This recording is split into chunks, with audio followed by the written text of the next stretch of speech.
buenos días tengan todas y todos los que estén uniéndose este día a este evento que es el Simposio Internacional de Ciencias Sociales Computacionales, organizado por el Programa de Estudios Políticos e Internacionales del Colegio de San Luis, el Grupo de Modelización de la Facultad de Economía de la Universidad Autónoma de San Luis Potosí y la Red Iberoamericana de Ciencias Sociales Computacionales. Les damos la más cordial bienvenida y vamos a comenzar los trabajos de esta mañana tarde con precisamente la presentación del doctor Juan Antonio Pichardo Corpus, gráficas aleatorias y el surgimiento de la componente gigante en redes de citación. Doctor Pichardo, muy buenos días, bienvenido. El micrófono es suyo. Muchas gracias, Antonio. Con mucho gusto de estar aquí compartiendo con ustedes. Y bueno, pues voy a iniciar. Entonces, voy a empezar hablando un poquito de redes y teoría gráficas para quienes no están, digamos, muy cercanos al tema. Para quien no, pues bueno, pues le parece un poco aburrido esta primera parte, pero pues, espero que al menos haya algo de interés, pero sobre todo estoy pensando en quienes no tienen un background tan fuerte en esta área, ¿no? Entonces, empezaré con un breve contexto histórico. Por supuesto, en general, quien trabaja en sociología o en general en ciencias sociales, pues conocen de análisis de redes sociales, saben que existe esa, digamos, área que pues se remonta a la primera mitad del siglo pasado, ¿no? Un grupo de sociólogos y algunos antropólogos comenzaron a usar este tipo de modelos para caracterizar las interacciones dentro de grupos sociales, ¿sí? Y entre grupos sociales. Sin embargo, pues digamos desde el punto de vista matemático, desde el punto de vista de la estructura, se empezaron a estudiar redes mucho antes, en principio con los trabajos de Kirchhoff sobre circuitos eléctricos y las estructuras moleculares en química, con Cayley y Sylvester en el siglo XIX. Y ya desde el punto de vista puramente matemático, pues posiblemente la primera gráfica de la que se tiene registro, pues es la que Leonhard Euler construyó para resolver un problema famoso en ese tiempo, en el siglo XVIII, que eran los puentes de Königsberg. En la actualidad es la ciudad de Kaliningrado, en Rusia. ¿Y en qué consistía ese problema? Y es algo, digamos, que me gusta casi siempre mencionar, porque lo que hizo Euler fue realmente, sí, crear, en cierto sentido, el área de la teoría gráfica, y cómo representar cosas a partir de una red, pero sobre todo porque la idea que está detrás de eso es algo que se sigue usando actualmente y se usa muchísimo, ¿no? Como vamos a ver. Entonces, el problema esencialmente era esto, ¿no? O sea, digamos, había pues 7 puentes en esta ciudad, que en ese momento se llamaba Königsberg, y el problema consistía en recorrer todos los puentes sin pasar por el mismo puente 2 veces, ¿no? Entonces, si ustedes lo intentan, ¿no?, pueden representarlo. Y la idea fundamental que les decía de Euler es esta, que él lo que se le ocurrió fue identificar cada región de la ciudad como un punto, un vértice o un nodo, que es la terminología en redes y gráficas, y cada puente representarlo como una arista o un enlace entre, entre esas partes de la ciudad, y que iba a ser un puente. Entonces el problema se traduce en recorrer, digamos, esta gráfica, esta red, ¿sí?, sin pasar 2 veces por la misma arista. Y entonces, pues uno puede intentarlo, ¿no? O sea, pues, hacerlo, y si lo haces muchas veces, pues te vas a dar cuenta que parece que no es posible, ¿no? Entonces, Euler mostró por qué no era posible, lo voy a mostrar más adelante, pero esa idea detrás de la representación es una idea muy, muy, muy poderosa, ¿no? En matemáticas, pero no solo en matemáticas, como vamos a ver, ¿no? Entonces, muy rápido, ¿no? Solo para ir fijando algunas nociones. ¿Qué es una gráfica? Bueno, pues una gráfica o una red, voy a hablar indistintamente de gráfica o red, pues esencialmente es un par, ¿no?, de conjuntos, uno de vértices o nodos, y uno de pares de vértices, que normalmente se le llama Disculpe, arista. Sí, Leticia. estamos viendo nada más la presentación del título. No sé si puedas ponerla en modo presentación, de favor. A ver, perdón, Sí, déjame ver. creo que ya estás en la sexta diapositiva y nosotros nos quedamos en la primera. Igual abajo si puedes ponerla en modo, ándale. A Ujú. ver, ahí sí se ve cuando avanzo, No. no se ve. Mm. A ver, entonces, déjeme ver porque algo está pasando. Voy a dejar de compartir y voy a volver a lanzar la presentación. Voy a compartir igual toda la pantalla. A lo mejor así es más fácil. Sí.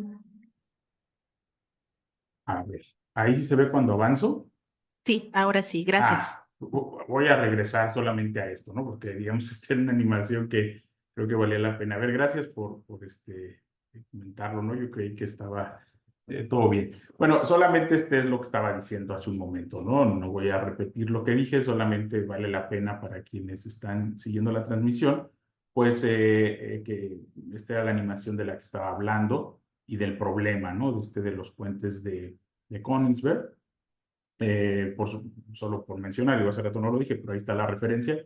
La animación es de la página de Barabasi y de su libro sobre ciencia de redes. Entonces, el problema consiste en ese, ¿no? Que es tratar de ir por todos los puentes de la ciudad y, como les decía, pues uno lo puede intentar y darse cuenta que parece que no se puede, ¿no? O sea, por más que uno intente buscar la manera, que no es posible. Entonces, ya estaba en esta lámina donde decía pues que muy rápidamente, solo para mencionar que es una gráfica, y decía, bueno, pues es un conjunto de vértices o nodos y un conjunto de pares de vértices que comúnmente se conocen como aristas o enlaces, y la representación pues es esencialmente puntos y líneas que unen esos puntos en el plano, ¿no? O sea, puede ser en cualquier otro espacio. Como ven, ahí tenemos dos ejemplos. El de la G, la gráfica G o la red G que está primero, es una red no dirigida, es decir, no me importa la dirección entre los enlaces. Y la gráfica H que está abajo es una red dirigida.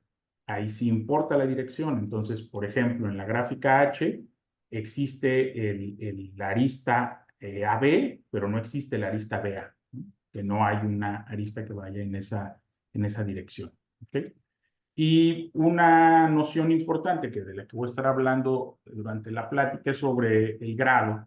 El grado de un vértice, que no es otra cosa más que la cantidad de conexiones, digamos, ¿no? Que tiene, es decir, la cantidad de aristas que están incidiendo sobre ese vértice. Y entonces, por ejemplo, el grado del vértice A en la primera gráfica, pues es 2, ¿no? El grado del vértice D, pues es 3, y así sucesivamente para cualquiera que se agarren. Y eso lo vamos a denotar por D sub I, para hacer referencia al iésimo grado, ¿no? Del iésimo nodo. En el caso de las redes dirigidas, tenemos dos tipos de grado, que es el grado de entrada y el grado de salida. Y en general, pues son diferentes, ¿no? Por ejemplo, en el caso del vértice A en la gráfica H tiene grado de entrada 0 y tiene grado de salida 2. El vértice E, por ejemplo, tiene grado de entrada 2 y grado de salida 1. ¿Sí? Y estas diferencias van a ser importantes para lo que voy a mencionar más adelante. Entonces, son así nociones muy básicas, pero para ir fijando las ideas, ¿no? Otra de las nociones importantes es precisamente, ahorita se fijan, hablé de cómo moverse en una gráfica que represente ese problema de los puentes, y que esencialmente lo que queremos hacer es buscar un recorrido que vaya por todas las aristas sin repetir ninguna. Entonces, ¿qué es un recorrido? Pues un recorrido lo vamos a identificar como una secuencia de vértices en la que cada par de vértices consecutivos en la secuencia está conectado por una arista, ¿no? Entonces, por ejemplo, en esta gráfica G tenemos el recorrido, puede ser, por ejemplo, puede ir de D a C, de C a E, de E a F, pero sin embargo, por ejemplo, no puedo ir de A a D directamente, ¿no? Porque no hay una arista que conecte A con D. Y de manera similar al grado, pues en el caso de las gráficas dirigidas hay que respetar la dirección, ¿no? Entonces, por ejemplo, yo puedo ir de B a E, voy de B a D y bajo a E, pero no puedo ir de E a B, ¿no? O sea, no hay manera porque E solamente sale una arista que va a F. Entonces no puedo regresar a ninguno de los vértices que están, digamos, más hacia la izquierda de la imagen. Entonces, esta noción de caminos, ¿no? Pues un camino es un recorrido particular en el que no repito vértices ni aristas. Y a partir de la noción de camino, entonces podemos decir cuándo una gráfica o una red es conexa, está conectada, ¿no? Y se dice que es conexa o está conectada si existe un camino entre cada par de vértices de la red, ¿sí? Si no es así, pues diremos que está desconectada o es desconexa, y eso implica que tiene dos o más componentes, ¿no? Es decir, cada parte de la gráfica donde sí pueda encontrar un camino, le vamos a llevar una componente, y en ese momento, si es conexa, diremos que la red G es conexa, por ejemplo, en el caso que estoy mostrando. Y en el caso de las redes dirigidas, también hay dos nociones. Una es la de una gráfica que es fuertemente conexa, y eso es que existe un camino entre cada par de vértices, donde estamos respetando la dirección, por supuesto, y diremos que es débilmente conexa si tomando la gráfica sin las direcciones, digamos como si la gráfica H fuera solo la G, entonces obtenemos una red conexa, y en ese caso diremos que la red es débilmente conexa, como en el caso de la H que tenemos ahí, ¿verdad? O sea, no podemos ir de un camino dirigido entre cualquier par de vértices. Entonces, a partir de estas nociones, por ejemplo, se puede enunciar el teorema de Euler que probó en el siglo XVIII, que muestra que no es posible recorrer, o no era posible en ese momento recorrer la ciudad pasando por todos los puentes una sola vez, y el resultado es ese que está ahí, ¿no? Es decir, si una gráfica es conexa y tiene más de dos nodos de grado impar, no hay un recorrido que pasa por todas las aristas. Y si la gráfica es conexa y no tiene nodos de grado impar, hay al menos un recorrido. Entonces, por ejemplo, aquí pueden ver que si yo quitara la arista AD, aquí todos los vértices tienen grado impar. Fíjense, tiene grado 3, D3, A5, B3. ¿Sí? Entonces, si yo quito esta arista que está entre A y D, automáticamente A tendría grado par, tendría 4, D tendría grado par, que sería 2, y solo tendría dos vértices con grado impar, que sería B y C. Y ahí ya puedo encontrar un recorrido, ¿sí? Que pase por las otras aristas. Y en ese caso solo tengo dos vértices de grado impar. ¿Okay? Entonces, esa es la idea nada más de lo que está detrás, ¿no? Del problema, y cómo es que Euler representó el problema y pudo probar este resultado, que es relativamente simple de probar, ¿no? Ya, teoría de gráficas, pero que vale la pena mencionar. Entonces, con eso es como solo para tener una idea de lo que hablamos cuando decimos que tenemos una gráfica o una red en términos matemáticos.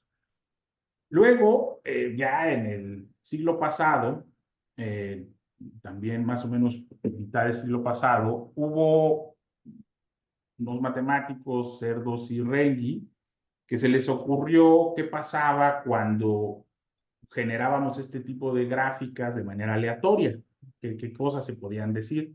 Y entonces, para hablar de, como casi siempre pasa, ¿no? Cuando queremos hablar de aleatoriedad, pues tenemos que tener una noción de promedio, de valor esperado.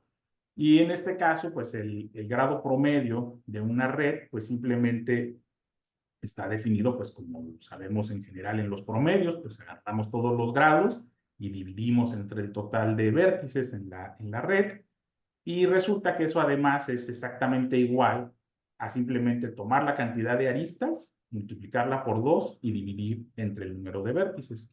Entonces, por ejemplo, en la gráfica G que tenemos ahí, el grado promedio pues es 2.6, 2.66.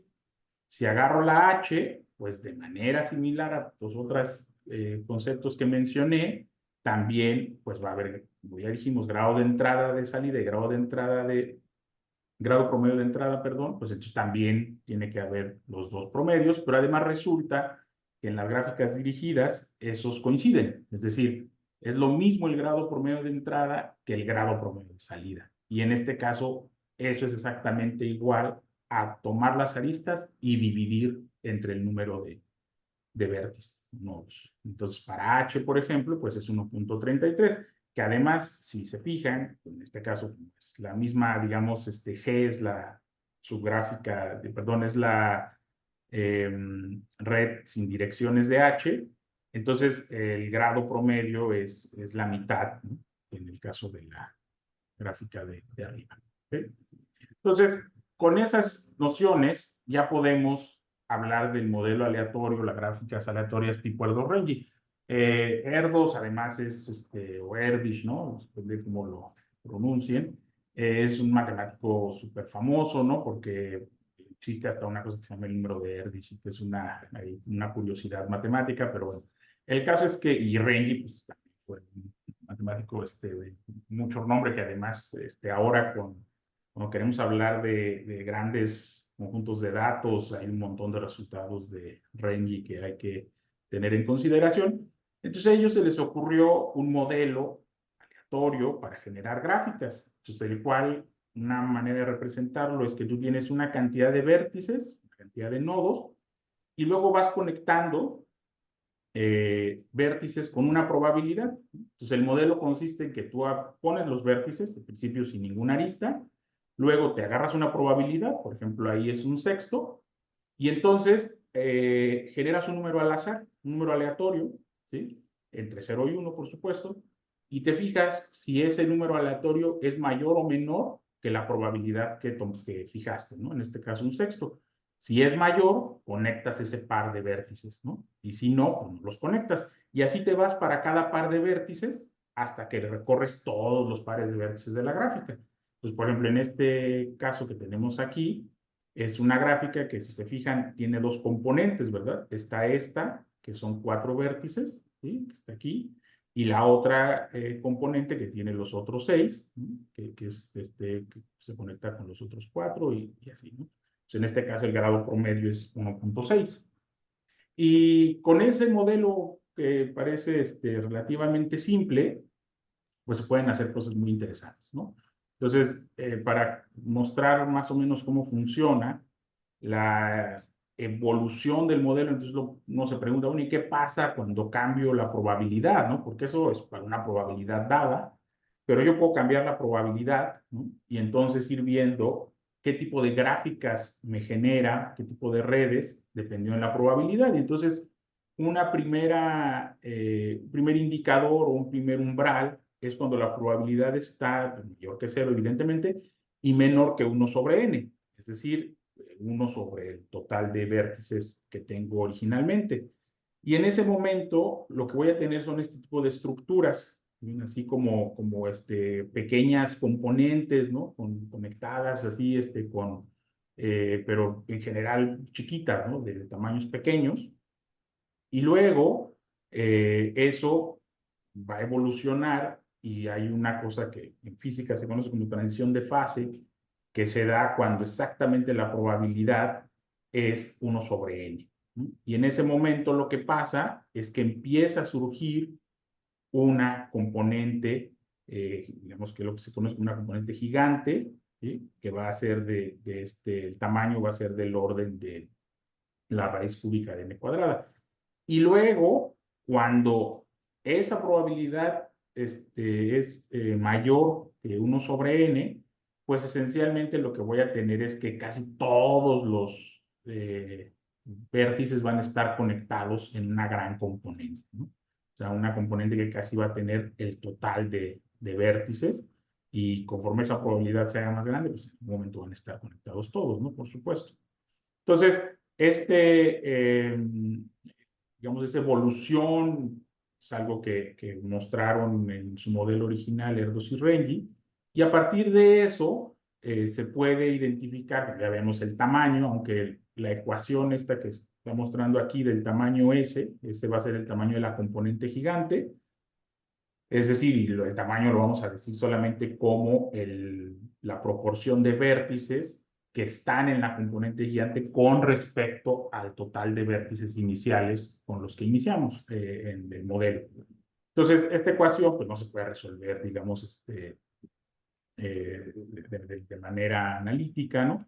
Pero si yo, por ejemplo, para lo que voy a hablar enseguida después, yo digo, a ver, mi componente gigante, voy a decir que la tengo si al menos la mitad de los vértices están en esa componente. Entonces puedo decir qué grado promedio debería tener para llegar a esa componente, ¿no? Y en este caso, pues resulta que ese grado pues, es 1.38, ¿no? Si es una sustitución ya muy sencilla. Entonces, este indicador lo voy a usar más adelante para mostrar la evolución de redes que no necesariamente son aleatorias. ¿Sí? Y este modelo incluso está también en NetLogo. Es un modelo que aquí lo voy a mostrar ahora, un ejemplo, ¿no? De cómo se corre. En este caso tengo 125 vértices. Y entonces, como ven, de manera similar a la imagen que les mostraba anteriormente, la animación, pues al principio tengo componentes chiquitas, ¿no? Como aquí la roja es la componente más grande, pero pues se fijan, esta otra casi es del mismo tamaño, y tengo por acá pares de vértices, en este caso, pues como la, digamos, ideología de NetLogo, es esta idea de los agentes, entonces pues, estamos representando cada vértice como si fuera una persona, ¿no? Que se van conectando como si fueran amigos, podría ser. Y entonces podemos ver la evolución, pero si se fijan aquí a la izquierda, en esta gráfica, se puede ver cómo va evolucionando el tamaño de la componente gigante. Entonces vean cómo al principio esta línea que está aquí es esencialmente, identifica el grado promedio 1, que no es otra cosa más que cuando la probabilidad es 1 sobre n. Y entonces por aquí es cuando debe empezar a surgir una componente más grande y podemos verlo, ¿no? Que más o menos eso sucede ahí en la animación. Y bueno, entonces, conforme va aumentando ese grado promedio, como vemos aquí, pues evidentemente la componente va siendo cada vez más grande, ¿no? La que surge, hasta que llegue un punto en el que pues prácticamente todos son amigos de todos, ¿no? Por decirlo de una manera, términos más como de interacción social.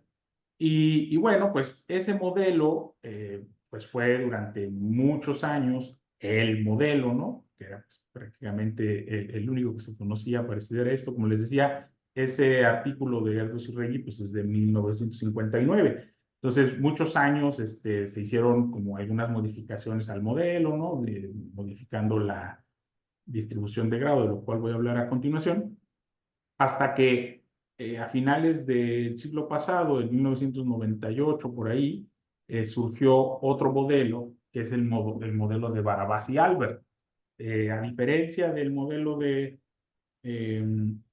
Erdős y Rengyi, en este modelo no se pone una arista así nada más como dependiendo de un número aleatorio y eso, sino que depende de la estructura de la gráfica que se va generando. ¿Y eso qué quiere decir? Pues lo que quiere decir es que los vértices que tienen grados más grandes van a ir atrayendo cada vez más vértices, ¿no? Y es lo que en el modelo de Barabás y Albert se conoce como apego preferencial, y es algo más o menos así, ¿no? O sea, cada vez que en este caso va llegando un vértice y se conecta a los otros vértices que ya estaban en la gráfica con una probabilidad que es proporcional al grado de los vértices que ya existen. Entonces, a diferencia del modelo de Erdős-Rengyi, en el modelo de Barabás y Albert, tenemos vértices con grados muchísimo mayores que otros, y eso es algo que a Barabás y a Reca Albert se les ocurrió, pues porque veían que en las redes reales pasaban estas cosas, ¿no? En las redes reales no se tenían como esos comportamientos del modelo de Erdős y Rengyi. Entonces, a partir de esos modelos, se pueden identificar otros indicadores para el surgimiento de componentes gigantes y se han propuesto varios. Hay varias cosas ya a partir de ese modelo de Barabás y Albert que se han propuesto de los 2000 para acá. Y uno de ellos, pues voy a mencionarlo como W sub 1, que esencialmente dice, en el caso de las redes dirigidas, cuando surge una componente débilmente conexa, y W sub 2, cuando surge una componente fuertemente conexa. Y a veces este indicador W1 lo pueden ver como este de acá abajo, ¿no? O sea, nada más es una forma de reescribir esto, y entonces va a surgir cuando W1 sea mayor que 1 o cuando W2 sea mayor que 1. Hay otros umbrales u otros indicadores que se pueden identificar, como uno que propuso Newman, a partir de un modelo particular de distribuciones de grado, donde el grado promedio de 1.44 es como el indicador para que surja una componente. Es muy parecido al que veíamos hace rato con Erdős y Rengel. Entonces, les decía, la distribución de grado es muy importante en estos modelos, aunque inicialmente nosotros tenemos una cosa que es como de tipo frecuencial, ¿no? Con una variable discreta, porque los grados son números enteros. Me acuerdo ayer al final en la presentación, la última de ayer, alguien mencionaba, oh, pero ahí no debería haber huecos y es un histograma, ¿no? Y efectivamente, ¿no? Porque pues, es una variable discreta, pero como todo pasa en estas cosas y para poderlo estudiarlo de una manera más adecuada, pues al final lo estudiamos como si fuera continuo, como tenemos muchos vértices, ¿no? Como en este caso. Entonces, en el modelo de Erdős-Rengel tenemos distribuciones de grado de este tipo, ¿no? Que son como tipo Poisson. Y en el modelo de Barabás y Albert tenemos distribuciones de grado como la de abajo, que son, en el modelo de Erdős-Rengel es una ley de potencias, así, digamos, como esta que estoy mostrando acá. Aunque en las redes reales eso suele ser como un producto de una potencia, de una ley de potencias con una exponencial o una exponencial estrecha, cosas de ese estilo. Pero lo importante es que es la diferencia, ¿no? Entre los dos, digamos, las dos aproximaciones. Entonces, a partir de esto, pues uno se puede preguntar qué pasa en redes muy específicas como las redes de citación. Y primero voy a mencionar algo muy rápido sobre la relación de estas redes con las ciencias sociales computacionales, ¿no? Y la idea básica es que, pues, desde el punto de vista de Barabasi, dice que detrás de cada sistema complejo hay una red que define las interacciones entre los componentes, ¿no? Entonces, cualquier sistema que queramos estudiar que es complejo, pues podemos identificar o definir una red que está detrás de él. Y las características de estos análisis de redes es un tipo de análisis, digamos, que suele ser interdisciplinario, es de carácter empírico, tiene un elemento que es matemático, cuantitativo, y otro que es computacional, ¿no? Y cuando uno revisa, por ejemplo, propuestas como la de Siofi y Reviga, vemos que él dice, bueno, las ciencias sociales computacionales tienen tres características esenciales, ¿no? Que son empíricas, que es una ciencia social y que es una ciencia computacional. Entonces ahí vemos como hay claramente una intersección. Y luego también este autor propone que las ciencias sociales computacionales están compuestas de 5 áreas fundamentales, que es los fundamentos computacionales, la extracción automática de información, las redes sociales, la complejidad social y las simulaciones sociales computacionales, como los modelos basados en agentes. Entonces, vemos claramente cómo hay una clara intersección entre estos dos, digamos, enfoques y cómo uno complementa al otro, ¿no? Entonces, ejemplos de redes, pues tenemos un montón, ¿no? Por ejemplo, la red de Internet, la red de la World Wide Web, donde los nodos son páginas web. Por ejemplo, tenemos redes de colaboración entre científicos, hay redes que se han estudiado de actores, aquí están las redes de citación, donde los nodos son artículos que se publican, ¿no? Que publicamos los que trabajamos en algún área de investigación, y así. Tenemos redes que pueden ir desde la parte de, por ejemplo, las proteínas, las metabólicas, como la de la Escherichia coli, de cosas que pueden ser de contextos y sistemas muy, muy diversos, ¿no? Entonces, una red de citación, pues no es otra cosa más que una red donde tenemos documentos o artículos científicos, libros, lo que sea, y que es una red dirigida, y entonces decimos que, por ejemplo, existe la arista AB, donde tanto A como B representan documentos, y la flecha significa que B está en la lista de referencias de A, o que A citó el documento B, ¿no? Esa es la definición. Y entonces tenemos redes ese es un ejemplo de una red así, digamos, sintética, ¿no? Más. Entonces, sobre las redes de citación se han también escrito muchas cosas, son cosas que se han analizado también desde el siglo pasado, y este tipo de análisis cobraron importancia, por ejemplo, en la sociología de la ciencia, también desde los años 70 del siglo pasado, y en parte porque permiten diferenciar patrones de trabajo en los diversos campos del conocimiento científico, ¿no? Entonces, eso para la sociología de la ciencia, pues suele ser muy importante.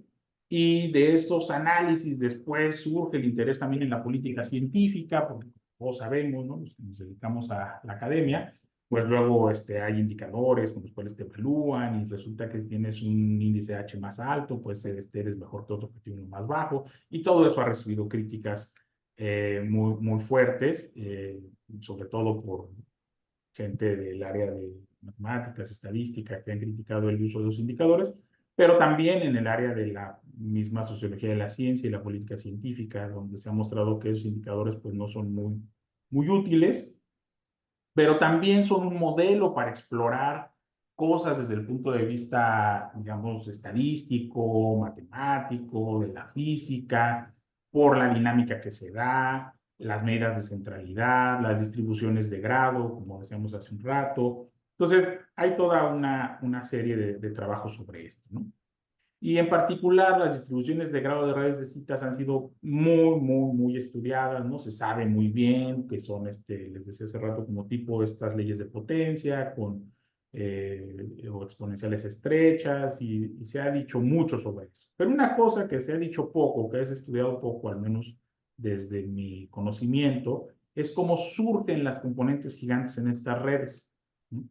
Y eso es esencialmente lo que nos propusimos nosotros a identificar, y para eso usamos una base de datos de la American Physical Review, de la Physical Society, perdón, que tiene datos desde 1893 hasta la actualidad. Yo usé una red que es hasta el 2013, que tiene 500,000 de artículos y 6 millones de citas, y eso contiene todas las revistas de la APS, ¿no? Entonces, nosotros tomamos solamente las revistas que surgieron en la década de los 70, en 1970, donde la PR se dividió en PRA, PRB, PRC, PRD, y luego ya en los 90 surge la PR. Actualmente hay otras más, ¿no? Pero nosotros nos vamos a centrar en estas, de las cuales teníamos datos, y entonces lo que queríamos ver es cómo iba surgiendo la componente gigante y cuáles indicadores de los que mostré hace rato daban mejor, representaban mejor ese surgimiento, ¿no? Entonces, solo para que se den una idea, o sea, digamos, las primeras redes pues tenían poquitos nodos, ¿no? Como estos que vemos aquí abajito, y las últimas redes, pues ya, por ejemplo, la PRB es la que tiene la mayor cantidad de artículos, con 150,000 y 1,200,000 citas. Entonces, lo que hicimos fue tomar una secuencia de gráficas donde cada iésima gráfica contiene la I-1, entonces hasta la última, pues es una gráfica que tiene todas las anteriores, ¿no? Es decir, es acumulado. Y a partir de eso, entonces vimos qué pasaba con el surgimiento de la componente gigante. Aquí vemos lo que les decía, es que para mí estamos considerando que la componente gigante surge cuando al menos la mitad de los vértices está ahí. En este caso, la gráfica es lo que muestra. La línea azul es ese umbral. Y en el eje X, digamos, estamos mostrando el grado promedio, ¿no? Entonces, como ven, la línea roja es el grado promedio de 1,38 que se puede deducir del modelo de Renyi, y la línea punteada es el grado promedio del modelo de Newman. Y como ven, pues son muy parecidos lo que decíamos, pero claramente el indicador del modelo de Renyi está más cerca de identificar el surgimiento en la mayoría de las redes. Como vemos, por ejemplo, para GD, el surgimiento se da en el segundo año, pero para GE tienen que pasar prácticamente 5 años, ¿no? Entonces, ese tipo de cosas nos permiten identificar patrones en esas subáreas de la física. Lo que no dije es que cada una de esas revistas se publican cosas de áreas de la física, ¿no? Y cuando vemos qué pasa, cuando agarro los indicadores que se han creado para gráficas dirigidas explícitamente, pues vemos que son más malos, ¿sí? O sea, si se fijan aquí, este W sub 1, dijimos que emergía una componente cuando es mayor que 1, y vemos que eso sucede muy rápido, ¿no? Y sin embargo, todavía pasan, o sea, eso sucede casi en el primer año, ¿no? El segundo año, y entonces, pues todavía no tenemos componentes gigantes ahí. Entonces, esos indicadores son menos buenos, ¿no? Digamos, que el de Erdo-Renyi, y eso es muy sorprendente porque de Erdo-Renyi, como les decía, es un modelo relativamente simple, y en cambio en estos otros modelos son un poco más elaborados y tienen mucho más información, y aún así el indicador que viene de Erdo-Renyi identifica mejor el surgimiento de las componentes gigantes en estas redes de revistas, ¿no? Entonces, aun cuando nosotros vemos que, y hay una cosa también interesante es que podríamos considerar que eso es como que tiene detrás el mismo fenómeno, ¿no? Tiene sentido porque pues, son revistas de física de una sociedad, ¿no? En particular, y pues, hay ahí muchos patrones y mecanismos de interacción que se van dando a partir de cómo se publican los artículos y las citas que hay entre ellos. Pero con todo y eso, como les decía, vemos claramente que hay diferencias muy notables, ¿no? O sea, como en PRD, que es los puntitos rojos, la componente gigante surge en el segundo año. O sea, en el segundo año ya tenías prácticamente más de la mitad de los vértices que estaban conectados entre ellos. O sea, que te habla de cómo se dan los patrones de citación entre las personas que trabajan en esa área. Y en cambio, por ejemplo, en PRE, que vemos que tienen que pasar prácticamente 5 años para que ya se tenga una red con la mitad de los vértices en la componente gigante, que también tiene que ver con el área. PR es esencialmente donde se publica la física estadística, y que pues entonces ahí suele tener al principio muchas citas de otros lados, ¿no? Digamos, los artículos interactúan con muchas otras revistas que no están ahí, y eso, digamos, tiene explicaciones más o menos sencillas, ¿no? Cuando se conocen las áreas, pero lo interesante es que ese tipo de patrones se pueden ver cuando uno analiza estos surgimientos de componentes gigantes, ¿no? Entonces, bueno, como comentarios finales, solo decir que apenas este año se publicó un modelo basado en agentes para analizar patrones de citaciones relacionados con citas retóricas y cuál es el impacto que tiene eso en la ciencia. Entonces, por ejemplo, será interesante analizar, pues, cómo impacta eso, ¿no? Ese tipo de patrones que se estudian ahí en el surgimiento de las componentes gigantes en distintas redes, ¿no? Una extensión natural de este tipo de análisis es ver qué pasa en comunidades específicas, por ejemplo, las redes de citación en áreas del conocimiento que se han desarrollado en México, ¿no? O sea, se sabe que los patrones de citación son muy diferentes, por ejemplo, entre matemáticas y física, o entre medicina y sociología, o cualquier área que se les ocurra comparar. Entonces, ese tipo de cosas, sin embargo, no se han estudiado, al menos para el caso mexicano sí hay estudios, pero no muchos, y menos en este sentido de lo que presenté.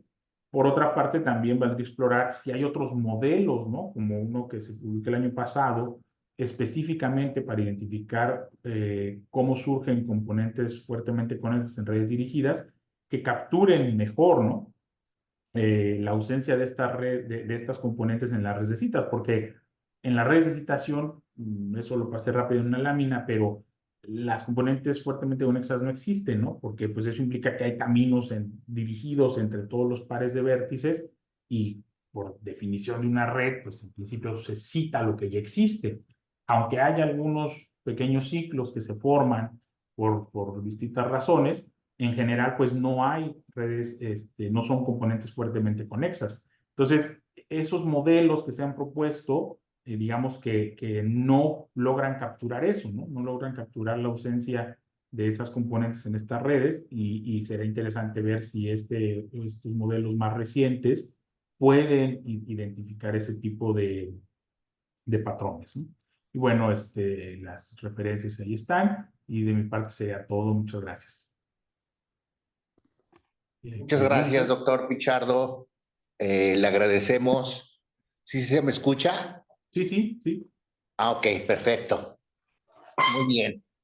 Bueno, pues abriríamos un espacio para preguntas a la gente que esté conectada por YouTube.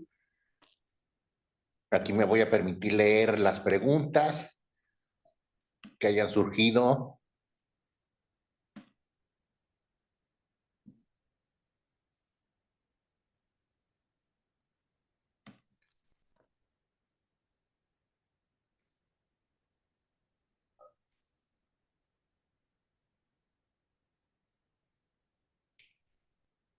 Los colegas que están conectados a Zoom.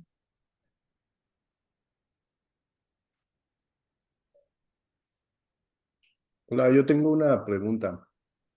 Sí, claro. adelante, Jorge. Así es, no, es como muchas gracias por la plática, estuvo muy interesante.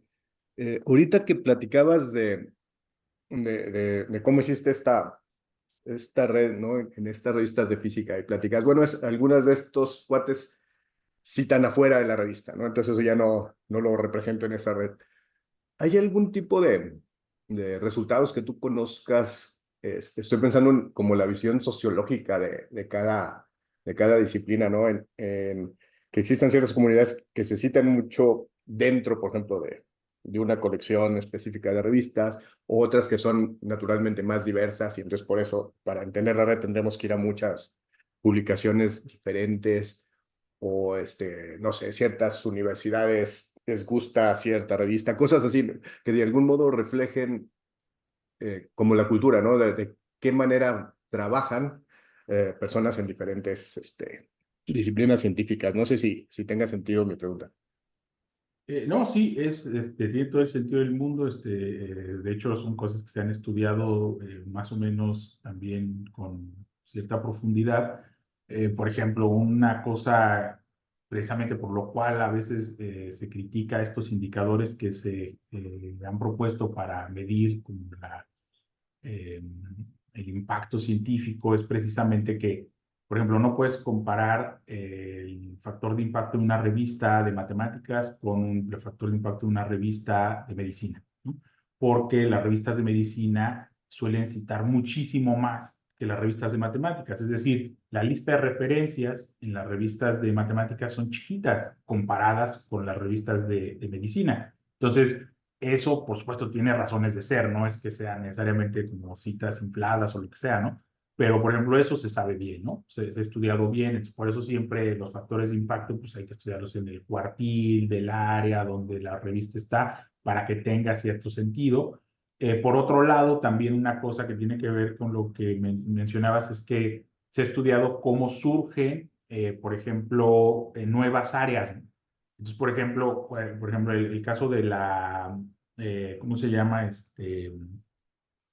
De toda esta parte de la ingeniería de los nanomateriales y en general la nanociencia, digamos, ¿no? Al principio era cómo empiezas a ver que se citan áreas que no se solían citar mucho, ¿no? Entonces empiezas a ver citaciones entre ingeniería, física, matemáticas, química, computación, y luego después, cuando ya se formalizan, ¿no? Como estas nuevas áreas del conocimiento, entonces pues ya otra vez se vuelven como cerradas, ¿no? Entonces, otra vez vuelven a tener ya como citas solamente entre ellas y tienen ya menos interacción hacia afuera, ¿no? Entonces sí, sí, es algo que es muy interesante de verse y se ha estudiado, al menos, por ejemplo, para la nanotecnología, lo he visto y se hizo un estudio muy, muy interesante en la Universidad de Indiana. Ah, órale, en mi alma mater, ¿no? Pero, entonces, ¿puedes de algún modo, no sé, caracterizar como el grado de madurez, ¿no? De una disciplina, ¿no? Que si sea algo muy nuevo, como ahorita con las ondas ecológicas, de clima y no sé qué, todo el mundo se cita a todo el mundo, ¿no? Pues es muy multidisciplinario. Y luego hay cosas más cerradas, ¿no? Si a veces teoría de nudos, pues nada más se hablan entre los 50 expertos que hay en eso, ¿no? Exactamente. Sí, Órale, es, sí, sí, sí. es interesante. Y luego probablemente se pueda ver, digamos, el efecto de la madurez en la innovación, ¿no? De la que a lo mejor alguna cosa, ¿no? Alguna disciplina demasiado madura, está muy bien, todos se conocen, todo está muy claro, pero a lo mejor ya no salen cosas nuevas, ¿no? Porque están metidos dentro de su mismo entorno. No sé si eso hay algo, pero se me hace interesante en ese sentido, ¿no? O sea, ya no me fijo por otros lados, ¿no? Porque ya tengo un mundo muy bien definido y que quizás no sea muy fructífero, ¿no? Por ejemplo, en el caso de la economía, ¿no? Que pues ahí están, ¿no? Es una disciplina muy bien definida, todos saben, pasa, pero bueno, no funciona muy bien, ¿no? Y quizás parte sea, ¿no? Que están encerrados en un paradigma y para poder romperlo necesitan moverse hacia afuera, ¿no? O traerse gente hacia adentro, como sea, ¿no? Pero interactuar más afuera de su propia red. Órale, pues Sí, muchísimas gracias, está sí. muy padre esto. No, no, pues al contrario, gracias por la pregunta.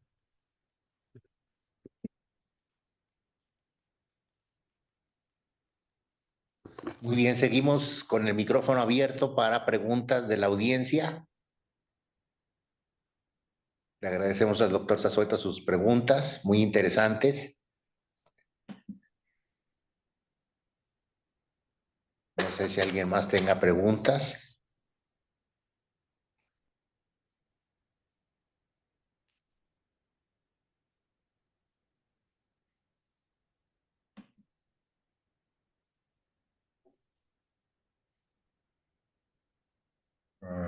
No, parece ser que no.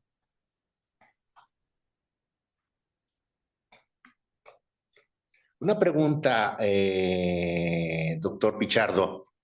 Claro. ¿Este tipo de estudios tienen algún impacto, por ejemplo, en las disciplinas como la biblioteconomía y cosas de ese estilo?